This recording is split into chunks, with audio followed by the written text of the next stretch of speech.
DSC Expo 2019 day one. We're still going. I was going to talk to Sam Clark here from Kodak earlier on, but you were delayed. I was a little bit delayed. I'm very sorry about that. I'm here now. You made it. That's why you look more fresh-faced than anyone else in this building.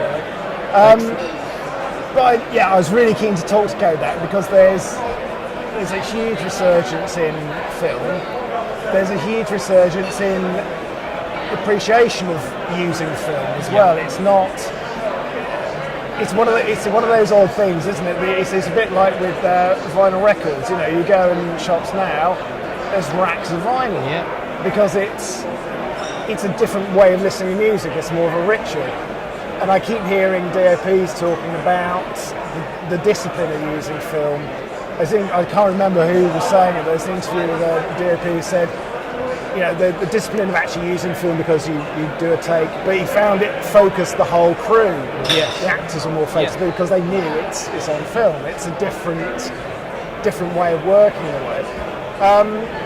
But so from Kodak's point of view, where is the market going? Okay, so what I've seen recently is the increase in commercials shooting on film, both in 16 and 35. There's a demand and a lot more, what's the word for, an increased desire to shoot on film. They've shot digital projects and they are looking at shooting film, even though they haven't really shot a lot of film before. So the idea behind them seeing something shot digitally and shot on film, I think, is what excites these younger generation. Do you think some of them almost, is it maybe a rite of passage that, you know, they want to use I think for their medium? CVs and then, you know, for approaching clients or maybe looking to get an agent, the younger up and coming DPs, you know, I think if they have both film and digital on their CV, it does help. But I think with the commercial segment, this is a personal view, I think a lot of DOPs have maybe shot a lot of digital commercials and now they want something different, or the agency may want something different. So for them to go and shoot a commercial on film, you know, we've just done the Beyonce commercial recently, we do a lot with Burberry, so there is like a demand from an artistic point of view that it looks different being shot on film. So that has definitely had an effect on how the volume has increased, I would say. And the infrastructure around film has improved, hasn't it? It has improved. We took over a lab about 18 months ago, 2 years ago, called dailies, and we relocated what was their lab into Pinewood Studios, and we have a very close relationship and good relationship with CineLab London. And I think to have that choice and infrastructure around, you know, you can shoot film, there is 2 labs, you know, it does help. Everything helps that the whole workflow works. You know, they can shoot their film, process their film, and we try and make it as easy as possible. That's the whole thing, you know, to make it easy and affordable is the other thing. Yes. And are the film stocks developing? I mean, you've got the range of film stocks you've got. We have 4 film stocks in colour negative, and we have 1 black and white stock, and we have just launched a new reversal stock called the Ektachrome, which is currently just in Super 8, but they're looking to bring that out we're looking to bring that out in 16 and 35mm later on. So it's the negative stocks haven't really changed in the last sort of 10 years. They're all Vision 3, they're all fairly they're all intercuttable.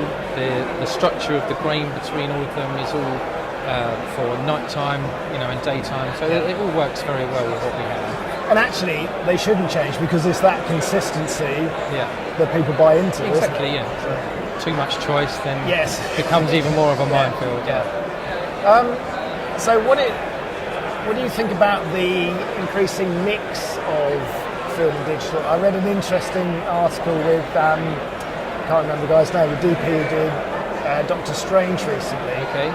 Said that they swapped to using a shoulder-mounted film camera to shoot the scenes in Kathmandu because he said they knew they had a very short time to do it.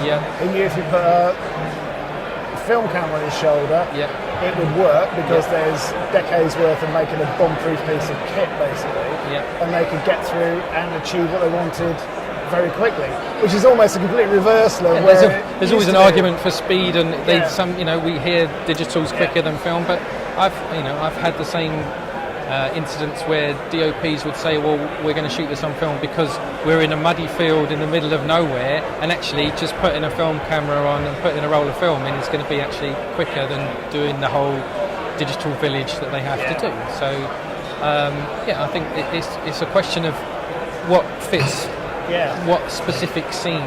There's films like, I think they do Grau shot Suffragette, and he shot daylight stock for obviously during the day, and then on Alexa for the night stuff. So it was a mix of format for format. So. And it's easier to do that now than it's ever been, isn't it? The I workflows manage that and cope with that very easily. And one thing again with what the labs can do is offer the whole scan once workflow, which makes it a lot easier. So we would, or whoever would scan it at 2K or 4K, so you would never actually go back to the original negative. So your asset is safe, your hard copy asset. That's fantastic. Well, thanks for spending time to talk to us. No problem. We'll keen to keep talking to you as well and see how this all develops. I'd love to It's carry exciting times actually, isn't it? So that's good. I hope the show goes well for it. Thank you very much. It's quite a busy stand out there. It is a lovely stand today. Very busy. Lots of keen students. I know, that's it, isn't it? Yeah, Which is exciting. So, it's great to talk to you. Thanks very much. Thank you.